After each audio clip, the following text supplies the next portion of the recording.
Welcome to Plan VTV, the show about Vermont independence. With the United States no longer a functioning republic, but an empire that is out of control, is it time for decentralism and nonviolent secession to take place in Vermont and all 50 states? And now on to the show. So our guest today is Jake Salerson, a Vermont native who is running for the State House of Representatives. Thanks for being here, Jake. Thank you, Rob. Thanks for having me. Yeah, so tell us about growing up in Vermont. What was that like? So I grew up in Moortown, and I went to Moortown Elementary School, and I attended all the grades there, and then I went to Harwood, and just kind of was a regular average student, I guess you could say. I played soccer, played the trumpet and band. I was really interested in music, and The Highlanders. the Highlanders, The Harwood Highlanders. Yeah, we're the Harwood Highlanders. Nice. And it just it was a good time. I mean, I just felt like a regular kid in the valley. Didn't really think too much about where I was going in life, and then graduated and went to college in Boston for a little while. What did you study? I studied audio production and engineering. I wanted to be a re-recording engineer for movies and film. Mm-hmm. And then I came back here, and I realized quickly that I had a really severe attachment to this valley, and I wanted to do something that would give back to the valley in a way that would make me feel as though I was doing something good for my hometown. So let's talk about that for a minute. I've heard a lot of folks say that Mad River Valley is a pretty special place, and without, becoming too mythical about it, I mean, why is that in your mind? I think it has a lot to do with the fact that it's a small community, and at the same time it has a draw that brings people here from out of state. So there's definitely it is almost magical or mythical in the sense that there is kind of some sort of pull that a lot of us can't explain. I mean, it's either the beauty of it or the small town feel. The people seem to be outward thinkers. They seem to be intelligent and think in ways that I don't really notice in other parts of the country. And I'm not really sure what the magic of it is, but there does seem to be some kind of magic. Something in the water. It might be, yeah. So does that extend to Vermont as a whole, would you say? I mean, what we like to call the once and future Republic of Vermont. I mean, how does that translate out into Vermont, do you think? Well, I think that there's definitely something special about Vermont in general. I think that we've always thought a little bit differently than the rest of the country. I was on a show with Dave Sellers on his Sprawl Talk on WMRW, and he said that Vermont is the conscience of the United States, and that he went on further to say that almost the Mad River Valley is kind of the conscience of Vermont. And I didn't disagree with him. I think that there's definitely some truth to that, or some validity to that statement. No pressure. Right? But there is something about Vermont where we think, I don't know what it is. We were the first ones to bring about civil unions in 2000. We didn't pass gay marriage. As the first, but we were the first to bring up the issue. We were the first state, after the 13 original colonies. So that, kind of says something. Hey, I mean, maybe it was just location, maybe it was by default, but I think that there was something valuable that Vermont had to offer. Yeah, I once heard Vermont described as sort of a mini laboratory, an incubator for ideas and sort of forward-thinking projects, and maybe that's what we're getting at here. And of course, Vermont is the only state of 50 to have self-constituted as an independent republic back in the 18th century. Prior to its joining to the United States, right, in 1791. So here you are. You come back to Mad River Valley.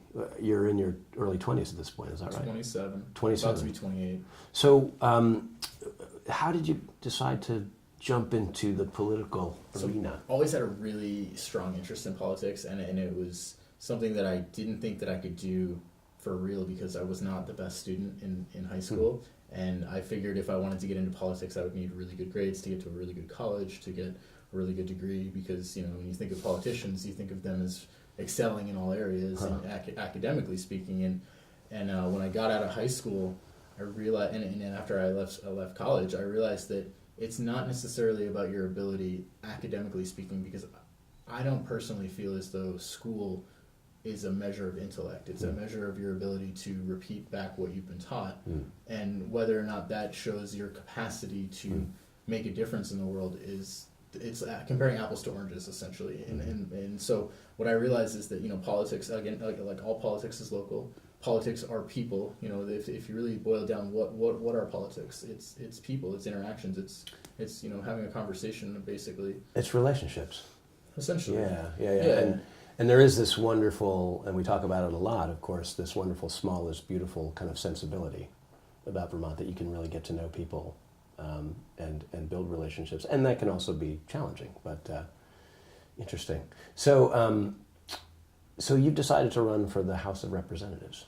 I have, yeah. So why the House? Why the House? Well, the House is, if you think about politics back in the day, back when the American government was formed, the idea of the House was that it was supposed to be your average citizen. You weren't necessarily wealthy or well known. It was, you were representing the general populace as one of them. The Senate was designed, and we're talking U.S. Senate really, not necessarily small town or state, Congresses or congressional offices, but more the United States. The Senate was, you were supposed to be a wealthy landowning individual who had significant power and sway, and so I think that mindset has just kind of trickled over to the states, and essentially it's the same thing, that the House is, that's where the local average citizen is represented, and in the Senate that it's a little bit more along the lines of the U.S. Senate, where it's kind of more the wealthy big names essentially. And so if you look at the numbers as far as how many representatives there are versus senators, there's 150 representatives and there are 30 senators. 30 senators, right. And so it does kind of say that there's more representation going on in the House than there is in the Senate. So I thought that maybe that would be a great place to really represent my area, would be, to jump in, and I do have ambitions to go further than the House, but that's, we'll see how that goes. One election at a time. Right, exactly. Yeah. So that's great. Yeah. So we're talking with Jake Salerson, a Vermont native who's running for the House of Representatives here on Plan V TV, the show about Vermont independence. Stay tuned. We'll be right back after this break from our sponsors. So, Plan V TV, the show about Vermont independence, brought to you by the Vermont Independent, www.vermontindependent.org, your go-to source for news and information about the Second Vermont Republic. We also have a store where you can buy 2VR passports, stickers, and of course our fantastic book, Most Likely to Secede, as well as commemorative silver coins and all kinds of merch to support the 2VR. And by Vermont Yak Company, serving grass-fed local yak sausage and burger sandwiches all over Vermont from May through October. Check out the Buddha Burger, Vermont Yak Yakatumi. And now back to our show. So we're back on Plan V TV, the show about Vermont independence, with Jake Salerson, who's running for the Vermont State House, or the House of Representatives. So Jake, if voters, citizens wanted to know about the issues that are most dear to you, how would you describe your platform and what it is that you are championing as a candidate for Vermont House?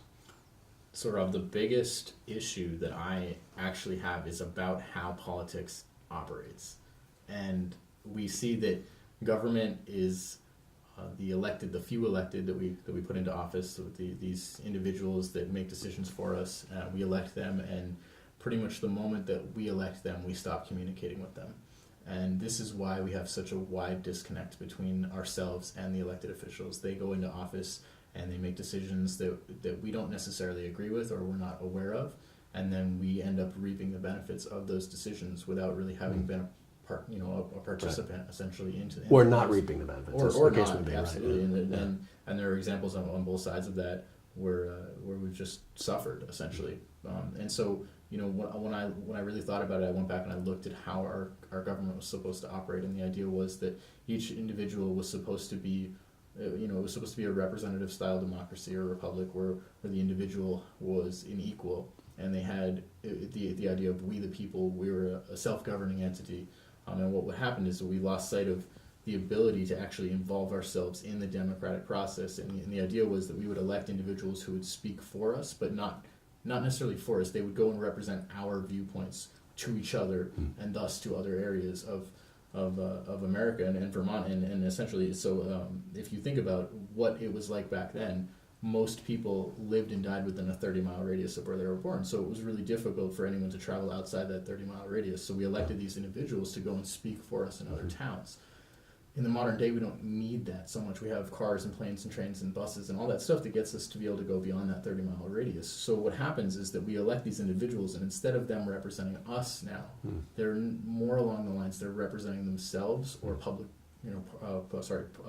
parties or corporate entities or whoever has the sway to influence them, essentially. And so that's where the corruption takes place in modern politics. And we're seeing that actually in the Vermont governor's race right now. I think we have three, very strong candidates in Sue Minter and Phil Scott and Bill Lee. But there's a tremendous amount, millions of dollars, actually pouring into the state now because of Citizen United to influence From out of state. influence policy on particular policy positions, whether it's gun control or abortion or whatever it may be. So interesting. We live in very different times. You're suggesting, right? And I think the biggest issue is that people themselves, the individual, is not involved in the governing process. We're supposed to be a self-governing entity, and the individual is not a participant. The way it was is my understanding. The way it was supposed to operate, town halls were convened, decisions were reached, and then the representative would carry those decisions from town to town, almost as a representative of the collective. Or the collective will, or the majority majority will. Right, exactly. Which is how it's. So how would you solve this dilemma? So essentially, it's really just about going back to that mindset. It doesn't have to be as cut and dry as town halls. We have the advent of the internet technology. We can incorporate new methods, but essentially, the individuals have to be involved in the decision making process. All politics are local, so therefore we have to get everybody. All politics are going to affect just about everybody. So any decision that's made at a local, state, or federal level, governing a process is going to affect everybody to some extent. Yeah. So if it's going to affect them, should they not be involved in that decision-making process? So you're not running, you're standing for office, and I vote for you, let's say. Okay.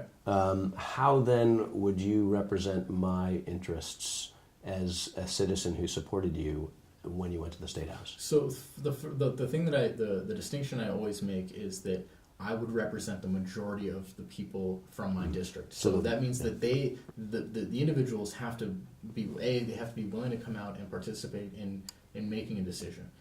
Then they have to find consensus on the decision, and that's never easy. But that's democracy. Is that we all have a difference in opinion, and we all have a little bit of something that we want differently from one another. But really what happens is we have to find some kind of consensus on an issue, and then once we find consensus, then I go and represent that majority reached consensus. This is great. So take the issue of cannabis legalization in Vermont, which is a hot issue right now. I think we can all agree.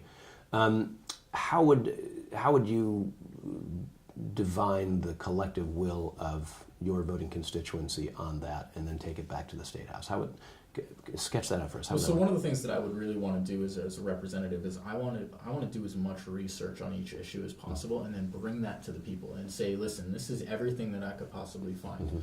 I'd be happy and willing to educate on the issue, to bring as much light to it as possible. We can have a discussion about it, as a community in the town hall or online or wherever. Have a discussion and get everybody's viewpoints and opinions out there. And then once we've had that discussion, ideas will start flowing, and new ways to address these problems might come up. Other than if as a normal representative, I might say, okay, this is where I stand on cannabis, and I either have your support or I don't. And that's a very black and white way of looking at things. If I walk up to 6,000 representatives, or if I walk up to 6,000 individuals from my district, and I say, where do you guys stand on cannabis? Instead of having just one opinion, I now have 6,000 opinions, and there are a lot of answers with 6,000 people. So you have to figure out kind of what the collective majority will of your constituents are, and it sounds like you're saying you're open to kind of an evolving conversation. I think it always has to be evolving, because there's no issue that's stagnant. It's never this or that. It's always the times are changing, viewpoints are changing, positions, emotions are changing, and we need to be dynamic and reflect that in our governing process. So if you are in favor of cannabis legalization, but the majority of your constituents pretty clearly oppose cannabis legalization, you would, of course, represent their will. Yes, absolutely. And take that back to Absolutely. the State House, even though you felt personally like it would be a good idea to legalize. Yes, because it's not my job as a representative to represent myself or my own viewpoints. It's my job as a representative to represent the will and collective unity of the people that I'm That's kind of refreshing. So can you speak a little bit to you mentioned technology before, the internet, new forms of digital communication, and I think face-to-face is always imperative. How do you envision using a combination of digital technology and face-to-face conversation to determine not just where your constituents are positioned on an issue, but also honor that evolving conversation? How would that work, do you suppose? Well, I think that the technology we think about, there's Skype, as a lot of us know about. There are all sorts of FaceTime. There are all sorts of visual media interactions that we can have via the internet. So what we could do is, if we had a town hall, we could set up a camera or a screen that individuals could call in and say, listen, I've been listening to the conversation. I'm not able to be there, but I would like to voice my opinion on this. And we could interact with them, and they could interact with us, and that would be one avenue of it. I think that there are also methods of involving people on forums. They're not necessarily the best. I think forums kind of tend to get a little bit away from the topic at hand because they're not necessarily present in the conversation. It's kind of an afterthought style of communicating. But I think that that there are levels of reaching beyond just face to face that will work, and that's something that I've, during the last couple of years of trying to develop what my platform would look like, is a lot of people have mentioned that they want some kind of digital technology, and so I've been in the works of thinking about that myself. I've run into an individual down in Rutland who has he's started up a program called New Grassroots, and he's really thought about it a lot more than myself. This is Benjamin Brown, This is in Benjamin Rutland. Brown, and he's doing some neat stuff. He's doing some pretty incredible things. He basically calls it, what is it? New Grassroots. Check it out. I'm not sure exactly. I don't want to misspeak on this, but I think he calls it. Oh my goodness! It's like basically when you call up like I'm trying to think of a good example here. You call up like Macy's or something, right? And you want to buy something from Macy's. Well, when you call up, the first time you call them, they want to get your information. They want to know who you are. But the second time you call them, they answer the phone. And they're like, "Hi, Rob. It's good to hear you." Yeah. And Customer service. Customer service for politics, I think is what he said. Political customer government. service. Yeah. Yes, and it's brilliant because what Yeah. you do with his platform is you log in, you have all your information's there, and you get to communicate with your representatives, and you get to have their direct email access, and it's a wonderful platform. And I'm not as well versed on it as I'd like to be, but you're suggesting you could use New Grassroots as kind of a digital hub to carry on an evolving conversation with your constituents about not just one issue, but in multiple issues. Any issue that they want to have a discussion about. It sounds like a tremendous amount of work, but it sounds really exciting as well. If you were able to, that way constituents could hold you more accountable, but also you could hold them more accountable in terms of saying, look, show up, participate, let's have a conversation together. If you don't want to participate, that's fine, but don't complain. Right, and I think, and that is the real difficulty in modern politics, is getting individuals to want to be participating in the process. And what I've discovered, the reason that they don't participate is because they feel as though their politicians are not willing to listen to what they have to say. So, or even more troubling, they misrepresent politicians, political leaders, the collective will, if you will, of their constituents, which does happen even in Montpelier. Yeah. Essentially, yeah, it does. Yeah. And it's kind of heartbreaking if you think about it, because these are decisions that affect people's lives. Yeah. It's not just a game. Yeah. It's not, we're going to make this decision and it's not important. It really does. It affects individuals' lives and their well-being and their livelihood and their families. And so we need to take a really serious look at who is representing us and where do they stand, and are they representing democracy as it was designed to be? Because that's really I think that's why the decisions are being made the way they are, is that democracy is not operating the way it was supposed to be. Yeah. So you're really offering sort of both a return to the small-scale, hyper-local version of representative democracy of yore, combined with kind of a high-tech, savvy, digital approach that is almost like a hybrid. That's incredibly exciting.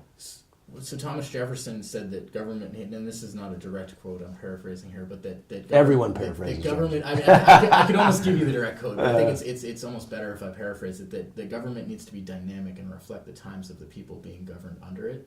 And if you think about the modern day and modern politics, we have the advent of technology, we have the advent of all these new ideas and new thought processes, but the way that we govern is still stuck in the 1920s and 1930s, and we're still operating out of that mindset, and that's not being dynamic, and that's not reflecting the times those of us that are being governed under those processes. So if the federal government and large corporations are going to surveil us anyway, which Edward Snowden and others have explained to us, perhaps we should use the modern tools of digital technology to actually create a real representative conversation. It's very important. Yeah, that's fantastic.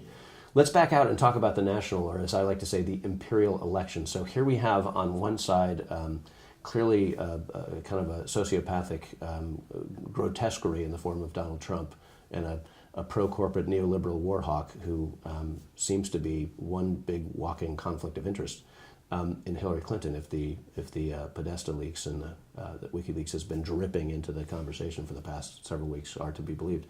As a Vermonter who's running for public office, I mean, what do you make of this kind of imperial spectacle of the 2016?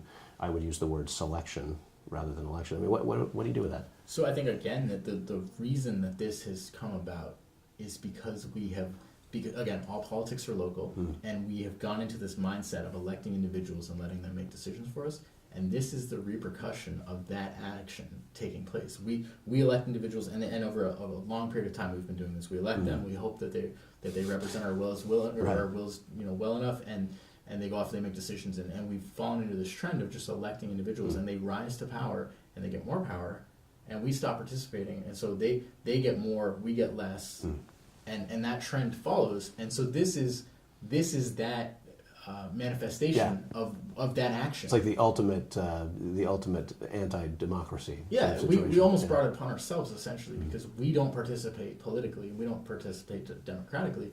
So what happens is people that are not fit to rule get into office because we don't care enough essentially to participate. So to that point, you're running as an independent. You're not running under a particular party platform. Is party politics passe in your mind? I believe it is. I don't believe in parties. I don't think they represent people. I don't think that they represent anything other than a collective viewpoint that party holds, and that party decides what that viewpoint is going to be. Instead of essentially, they don't cater to the people. The people cater to the party, and that's backwards politics. Yeah. It shouldn't be that way. It should be, Rob, what do you want to see out of your party? If you believe in a party, what do you want from that party? And the way it works is that the party doesn't ask you, you ask them. Yeah.